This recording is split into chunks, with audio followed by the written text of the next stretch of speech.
नमस्ते प्यारे बच्चों। तो हम समझ रहे थे एड ग्रेड अभ्यास पुस्तिका कक्षा छठवीं की संस्कृत। किसकी कक्षा? ये छठवीं की संस्कृत है, जो कि हमने प्रथमा पाठा से लेकर के चतुर्दशा पाठा यानी 14 पाठ कंप्लीट कर लिए हैं। ठीक है ना। आज हम इसका पंचदशा पाठा यानी 15वां पाठ समझेंगे, क्योंकि इसमें जो है प्रश्न आते हैं तो ये वार्षिक परीक्षा में इसी में से पूछे जाते हैं। यदि आपने 1 से 14 तक के पाठ नहीं किए तो इसके डिस्क्रिप्शन में लिंक दी गई है, वहाँ जाकर के देख लीजिए, या प्ले लिस्ट पर जाके भी ये देख सकते हैं। और जो भी आपको समझ में नहीं आता है आप कमेंट्स करिएगा, तो कमेंट्स से जैसे ही आप करेंगे तो मैं उसके माध्यम से आपको बता दूंगा कि आपको जो जानकारी सही समझ में नहीं आ रही है वो आपको मैं दे दूंगा। तो यहाँ देखिए, अब ये दिया गया है पंचदशा पाठा यानी 15वां पाठ।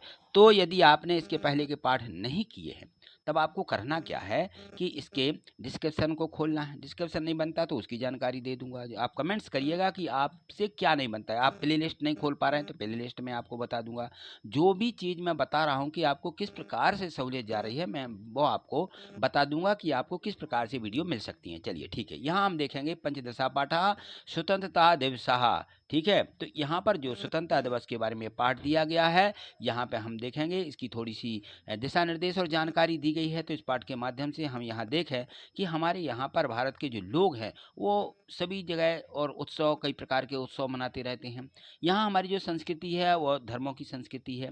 ठीक है ना। सामाजिक पर्व हैं, मानव जीवन को सरस समृद्धि से जोड़ते हैं, स्वस्थ समाज का निर्माण करते हैं। दीपावली, होली, दशहरा इत्यादि भाईचारे, शिष्टाचार, प्रेम भावना के समाज में ये जो है त्योहार स्थापित करते हैं। तो सामाजिक धार्मिक उत्सवों से समाज में ऊर्जा और उत्साह भी बढ़ता है। ठीक है ना। जब कोई उत्सव आता है तो हमारे अंदर एक ऊर्जा का कहना चाहिए, ऊर्जा उत्पन्न हो जाती है कि ये काम हमें करना है। सांस्कृतिक पर्व जो है, अब देखिए यहाँ से राष्ट्रीय पर्व भी समाज में राष्ट्र प्रेम और राष्ट्र भक्ति एवं राष्ट्र रक्षा की प्रेरणा देते हैं। तो ये हमारे 2-3 त्योहार हैं जो राष्ट्रीय त्योहार हैं, इनको हम मनाते हैं। जैसे स्वतंत्रता दिवस है ना। तो स्वतंत्रता प्राप्ति पर हमारे देश में जो है 15 अगस्त और 26 जनवरी और 2 अक्टूबर महात्मा गांधी जयंती जो होती है उसको हम राष्ट्रीय पर्व के रूप में मनाते हैं।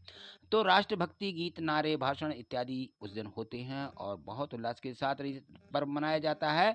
और जो ये स्वतंत्रता दिवस है और हमारा जो गणतंत्र दिवस है, दोनों दिवसों में हमें इस दिन की याद दिलाई जाती है जिस दिन से हम ये यहाँ पे स्वतंत्र हुए थे, है ना। तो इस प्रकार से हमारे जो राष्ट्रीय त्योहार हैं हम इस प्रकार से मनाते हैं। ध्वजारोहण करके सांस्कृतिक कार्यक्रम होते हैं और फिर इसके बाद सभी को मिष्ठान का वितरण किया जाता है और समाप्ति की जाती है। ठीक है ना। चलिए आगे देखिए, अब यहाँ पर देखें अनुस्वार दिया गया है। तो संस्कृत भाषा में आपने कहीं कहीं पर देखा होगा कि माँ लिख के और नीचे इस प्रकार से हलंत लगा दी जाती है। इसके स्थान पर कहीं कहीं कभी कभी इस प्रकार से बिंदी रख दी जाती है। तो ये अनुस्वार जो होते हैं इस प्रकार से होते हैं और इनका प्रयोग भी किया जाता है। इनका प्रयोग देखिए हमें किस प्रकार से करना है।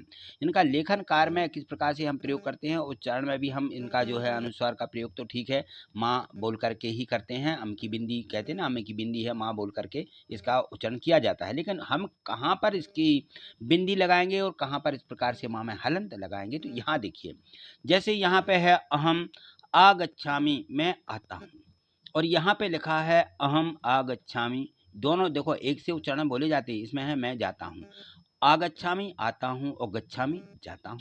ठीक है ना। तो यहाँ देखें हम कि जो हम हमें यहाँ लिखना था, यदि इसके बाद कोई इस प्रकार से स्वर आता है तो हम यहाँ माँ लिखेंगे। और यहाँ पर देखें यदि हमें कोई व्यंजन आता है तो हम बिंदी लगा देते हैं। बस दोनों में यही अंतर है लिखने का, मात्र दोनों में हमें यहाँ पे यही देखने मिला है कि हम संस्कृत में देखते हैं तो कहीं अहम इस प्रकार से लिखा गया, ऊपर बिंदी लगा दी गई, और कहीं पर क्या लिखा है, माँ लिखा गया है। ठीक है ना। तो क्यों? क्योंकि इसके बाद जो है यहाँ पे स्वर आ रहा है और यहाँ पे व्यंजन आ रहा है। ये गा है यहाँ पर आ है ना। तो बस इतना अंतर है, ये हमें ध्यान रखना है। इसके बाद हम देखते हैं विसर्ग आते हैं। तो प्रत्येक कुछ शब्द ऐसे होते हैं जिनके बाद में ये 2 बिंदी लगा दी जाती हैं, जिनको हम विसर्ग बोलते हैं, विसर्गः। तो इनका उच्चारण हा के समान होता है, आहा होता है ना। समान शब्द जैसे राम, श्याम, मोहन इत्यादि नाम होते हैं, नामों के बाद विसर्ग शब्द लगा दिए जाते हैं। ठीक है। तो प्रत्येक नाम के बाद में विसर्ग लगाया जाता है। ठीक। अब यहाँ देखिए जो हलंत होती है, जिसको हमने कहा कि ये माँ में हलंत होती है और की बिंदी लगा देते हैं, बिंदी लगाते हैं, तो उस बिंदी का मतलब अपन समझ गए कि उसमें क्या है, और हलंत जो रहती है वो किस प्रकार से भी हलंत आती है। तो यहाँ देखें, ये का धन आ मिलके का बना, ये जो आगे वाला अक्षर होता है ये अधूरा होता है, आधा होता है ना, ये पूरा नहीं होता है। कोई भी वर्ण जब हम लिखेंगे तो उसके नीचे यदि इस प्रकार से हलंत लगा दी जाती है तो आधा अक्षर कहलाएगा, पूरा नहीं। उसके साथ जब छोटा आ मिल जाता है तो ये पूरा वर्ण पूर्ण हो जाता है। ठीक है, तो इस प्रकार से उच्चारण हमें करना है प्रत्येक स्वरों का और व्यंजनों का। ठीक है, तो यहाँ देखें प्रत्येक जो हमारे यहाँ पे व्यंजन लिखे गए हैं, ये जो व्यंजन है ये आधे आधे हैं, पूरे नहीं, क्योंकि इनके नीचे क्या लगा हुआ है, हलंत लगी हुई है, और ये हलंत वर्ण कहलाता है। ठीक है, चलिए आगे देखिए। तो यहाँ देखिए, जिन व्यंजन वर्णों में स्वर का अभाव होता है वे हलंत चिन्ह की सहायता से लिखे जाते हैं, उनका आधा उच्चारण होता है। ठीक है ना, जो हलंत में रहते हैं। उदाहरण के लिए देखिए, यहाँ पर एक श्लोक दिया गया है कि ध्यान मूलम गुरोर मूर्ति। जो ध्यान है, ध्यान का मूल मंत्र यह गुरु की मूर्ति होती है। पूजा मूलम गुरुर पदम, और जो पूजा का मूल है वो गुरु के चरण होते हैं। मूल मंत्रम गुरोर वाक्यम, और जो मंत्रों का मूल बताया गया है वह गुरु के वाक्य यानी गुरु के शब्द होते हैं। और मोक्ष मूलम गुरोर कृपा, तो गुरु की कृपा यह मुक्ति का धाम, मुक्ति का मूल मंत्र माना गया है। ठीक है ना, तो इस प्रकार से यहाँ ये जो श्लोक दिया गया है इसका मतलब है। और यहाँ प्रश्न एक दिया है कि संस्कृत मध्य में भाषणम करोति, संस्कृत में कौन भाषण करता है, तो यहाँ पर दिए गए थे नाम। इसका सबसे पहले आएगा वरदा, कौन करती थी, वरदा संस्कृत में भाषण करती है। यहाँ पर देखिए प्रश्न 2 दिया गया है कि ध्वजोत्तोलनम करोति, ध्वजा रोहण कौन करता है, तो यहाँ पर दिया गया था, तो कौन करता है, प्रधान अध्यापक। तो हम यहाँ लिख देंगे प्रधान अध्यापक। जो प्रधान अध्यापक शाला के प्रमुख होते हैं वो ध्वजारोहण करते हैं। प्रश्न 3 है, भारतीय कस्य यह भीषण कष्टानि असहन्ति, भारतीयों ने किसके लिए भयानक कष्ट सहे हैं। भीषण कष्टानि असहन्ति, किसके लिए भयंकर कष्ट सहे हैं, स्वतंत्रता पाए, किसके लिए, स्वतंत्रता प्राप्ति के लिए। ठीक है ना, कि हमारा भारत स्वतंत्र हो जाए या आज़ाद हो जाए, क्या हो जाए, आज़ाद स्वतंत्र हो जाए, है ना, इसके लिए भयंकर कष्ट सहे हैं।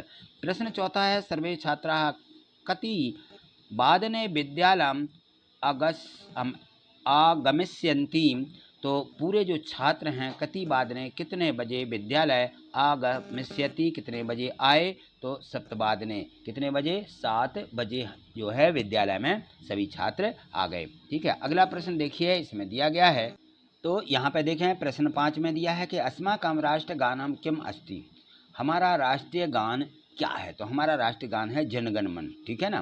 प्रश्न 6 दिया है, संस्कृत मध्य मैन भाषणम कहा करिष्यति, संस्कृत के में भाषण कौन देता है, तो कौन देता था, वरदा। ठीक, चलिए आगे देखें। यहाँ देखिए निर्देश दिया गया है कि एक वाक्यान उत्तरम लिखत है। प्रश्न 7 दिया है, कस्मिन् मासे यानी किस महीने में स्वतंत्रता दिवसः भवति, स्वतंत्रता दिवस मनाते हैं, तो अगस्त मासे स्वतंत्रता दिवसः भवति, अगस्त महीने में, है ना। प्रश्न 8 दिया है, नागेशस्य भाषणस्य विषयः किम अस्ति, जो नागेश है उसका भाषण विषयस्य किस विषय में, किम अस्ति यानी कौन से विषय पर उसका भाषण था, तो नागेशस्य भाषणस्य विषयः क्रांतिकारिणाम कार्यम, जो क्रांतिकारी हैं क्रांतिकारियों के विषय में उसका भाषण था। ठीक, प्रश्न 9 है कि केसाम स्मृत्यर्थ स्वतंत्रता दिवसस्य उत्सवः भवति, जो ये स्वतंत्रता दिवस का ये उत्सव है, ये उत्सव कब मनाया जाता है।